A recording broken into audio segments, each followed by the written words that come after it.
Welcome to this BI Quick Tip. For more background on the BI tool, please visit our Help Files website. In this video, we'll show you some simple Webi functions that you can use in your reports. Let's start by opening up a Webi report. We will use the Accounts Payable Details Web Intelligence file. Then we'll go to our fund sponsored program, input our fund here, click enter, hit OK and run the report. We'll click on the three dots at the top here and click Open in Designer. Then we'll hit OK.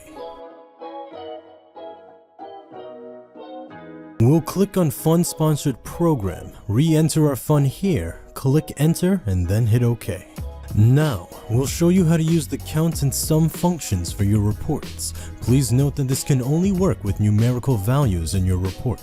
Selecting the fiscal year to date column in our report, we'll click on Analysis at the top, and then Functions over here to see both the sum and count functions. The sum function is on by default, and we can choose to take that off if needed. It calculates the sum of the selected data. Clicking on the count function will count all rows for a measure object, or count distinct rows for a dimension or detailed object. Using the drop-down menu by More, we'll see more options. Clicking on Average will calculate the average of the data. Clicking on Min or Max will display the minimum or maximum value of the selected data. And lastly, clicking on Percentage will create a new column, displaying the selected data as a percentage of the total. Thank you for watching this episode of the BI Quick Tips series.